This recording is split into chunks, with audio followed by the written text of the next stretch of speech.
Hello, I'm Anne McElvoy, and this is The Economist Asks.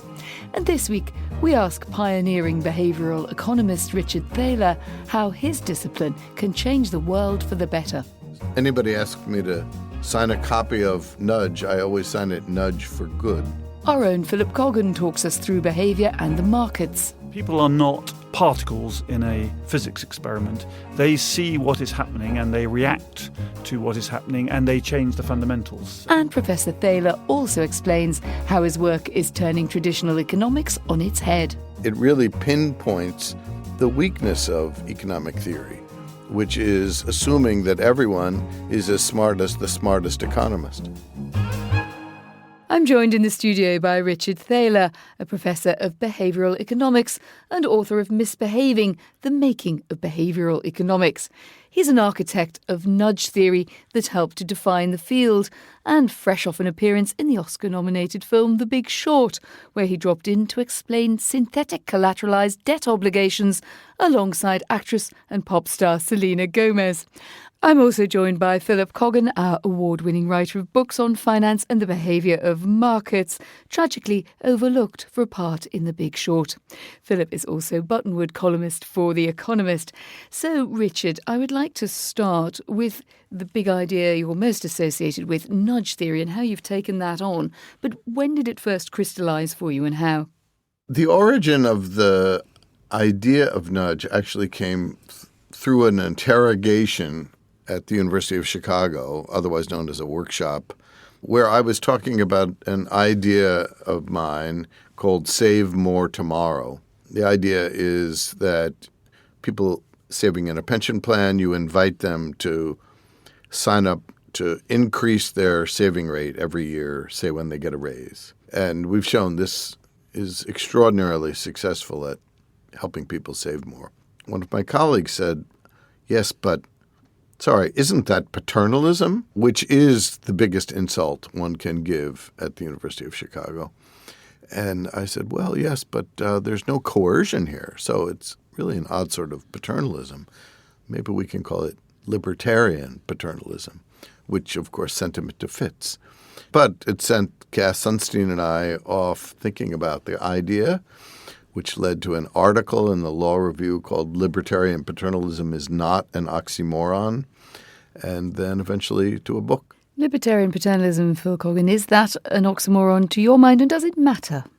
No, I don't think it does matter. It's what works that matters. And as the professor says, if it encourages higher savings rates, which people need to have, then it's a perfectly acceptable policy. A lot of government is about encouraging people to do the right thing and discouraging them to do the wrong thing. And nudge policies are just an extension of what governments have been trying to do for hundreds of years. And how much do you distinguish then between Homo sapiens and Homo economicus when you make this kind of calculation as how you're going to nudge people? How much do people know and intuit about their own behaviour, and how much do you need to push them towards what the right economic analysis may be, assuming the economists know? Well, of course, the latter point is a very good one. We have to be quite confident that if we're trying to encourage someone to do something, that it's actually in their best interest. We don't really need to know much about how close to Homo economicus the target audience is. Sure, there may be some Larry Summers or Joe Stiglitz among the people being nudged, but they can ignore it. And the rest of us probably need a little help in figuring out how much we need to save for retirement and what would be the best way to do it. That's an example pinned to something like saving for retirement, Philip Coggan. How well do you think behavioural economics and the idea of nudging us in directions which are deemed benign is actually working out in the examples that you see in the financial markets and beyond? Well, the best known example is probably auto-enrolment for pensions. It has worked in persuading people to take up pensions. The big question for the long run is, are people saving enough to provide for a decent retirement? The contributions in the British system are very low, and if people are persuaded that their retirement is going to be cosy as a result of these quite small savings rates, there is a danger that people might get misled. I completely agree. And in fact, this fact has been known since the very first paper on automatic enrollment, where it was noticed that some people would have saved more had the default not been so low. The plan in Britain, where the automatic enrollment feature is working out splendidly, less than 10% opt-out, the plan is then to gradually up the rate. I think they could have picked a higher rate to begin with, but were cautious. It's essential that the Save More Tomorrow or automatic escalation aspect of this be included, or we'll have people stuck at a very low rate. What happens then when this principle, you called your book Misbehaving, the Making of Behavioural Economics. There is an idea that this shouldn't just apply to pensions, but it should be about public health. It should be about how we bring up our children. It should be about how we choose to feed ourselves. Richard, in which areas do you think behavioural economics has demonstrably made progress, and where hasn't it? With the origin of these so-called nudge units, these are spreading all over the world and are taking on all sorts of problems, from encouraging people who owe money on their taxes to pay more promptly, to helping people who are unemployed find a job more quickly.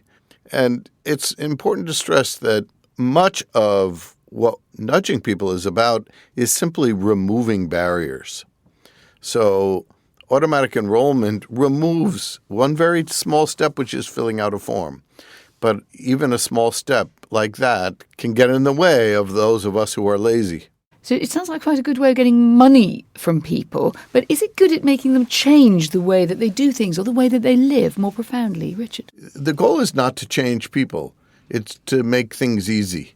In the early days of the Behavioral Insight team, when I was working with them very closely, and we would go around talking to one minister after another, and I found myself repeating the same phrase in every meeting: if you want to help people do something, make it easy.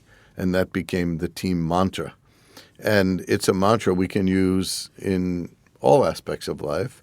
And I should say that whenever anybody asks me to sign a copy of Nudge, I always sign it Nudge for Good, which is a plea, not an expectation. And it's not just the government that are nudging people. It's also the private sector, and it's often not for good.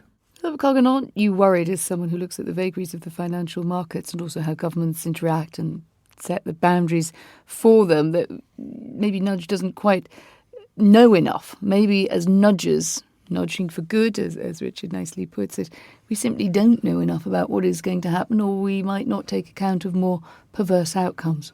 The problem for finance is the future is essentially unknowable. So if we try to guide people to have, say, an asset allocation that's mostly in the stock market, we don't know that it's not going to turn out like Japan and have the stock market lower in 25 years than it was before.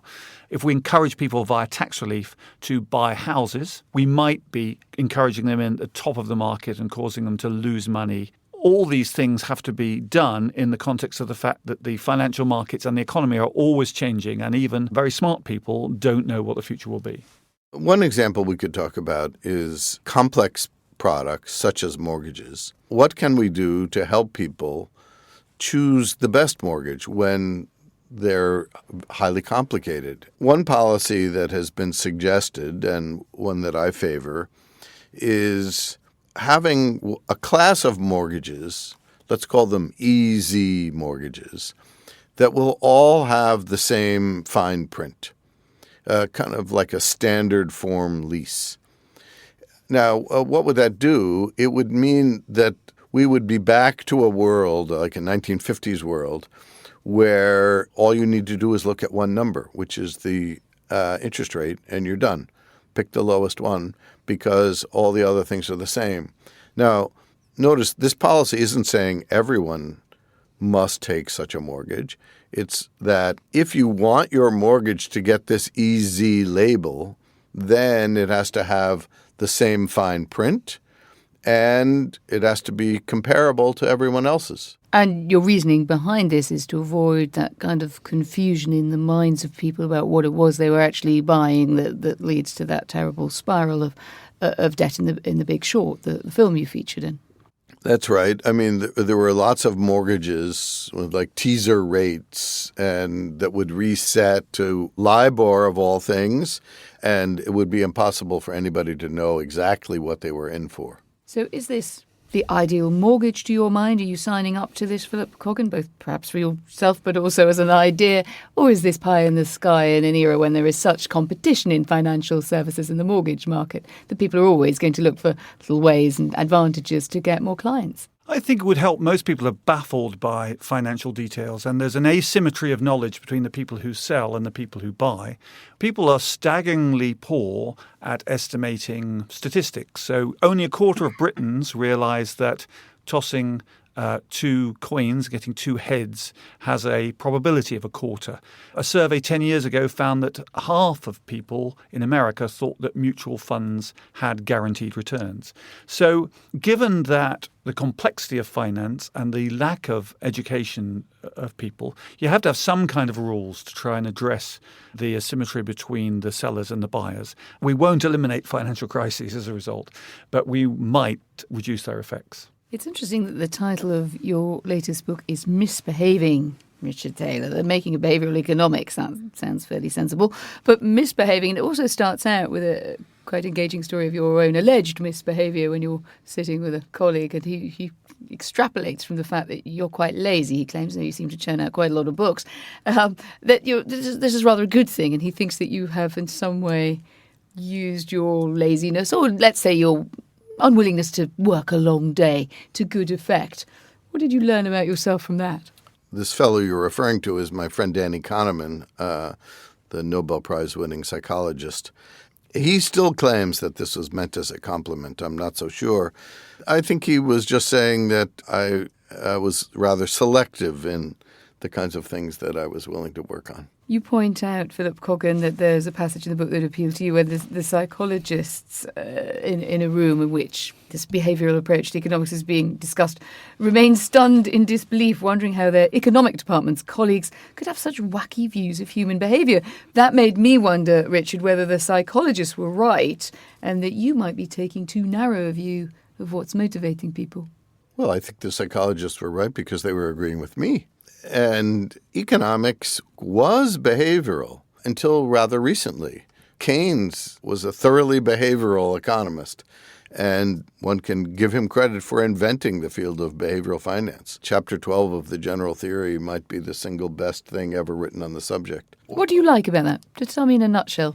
General theory in a nutshell is always a challenge to set our guests. You know, he has this famous example where he says the stock market is like kind of beauty contest. Apparently they used to have in London in the subways back in the 30s, where there would be a poster with pictures of 100 attractive young women, and the contestants, presumably all men in black suits, guessing which 6 would be judged the prettiest.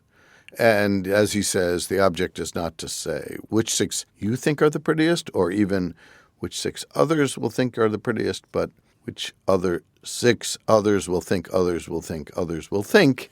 And he says that's the way he thinks about the stock market.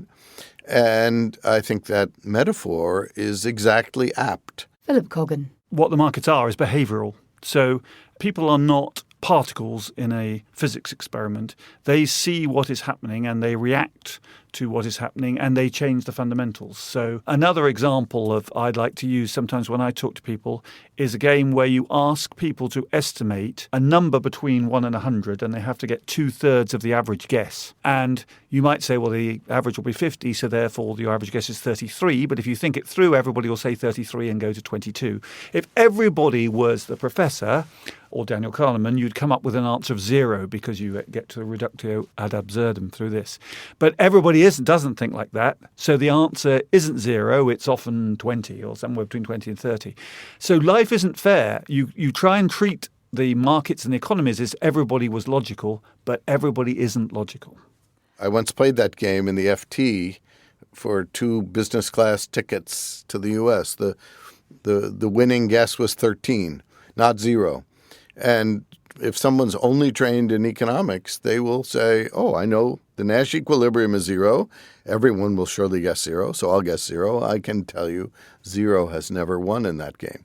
And it really pinpoints the weakness of economic theory, which is assuming that everyone is as smart as the smartest economist. What about the impact of populism, the rise of populism that we're seeing in Donald Trump in the United States, perhaps here on the left in Britain with a sort of left-wing take on populism from Jeremy Corbyn, and indeed in France and many other parts of Europe? Does that mean that the tide is turning against nudge-type technocratic tinkering with our behaviours and perhaps also with the way that we look at ourselves? Philip? I worry that is the case. So the managerial approach to economics, perhaps the Tony Blair, Bill Clinton and so on approach has lost its appeal. People see centre-left and centre-right governments and think they're all the same and they're part of an elite. And we're moving away perhaps from nudge to thump, where Donald Trump comes in and it's all the fault of someone else who we need to punish, whether it is foreigners or immigrants or people of one religious group or another. And so the subtleties that the professor talked about might be somewhat lost in the debate after November. I think there's a completely different way of looking at this, which is the people who are attracted to Trump are, I would say, voting with the primitive part of their brain. It's even more important that we do economics based on Homer Simpson rather than Spock. Homer Simpson would be an avid Trump supporter and Spock would have it all worked out. Richard Thaler, Philip Coggan, thank you. Well, that's it for this week's edition of The Economist Asks. If I could give you one nudge, it would be to get in touch with us on Twitter at Economist Radio or via email to radio@economist.com. In London, this is The Economist.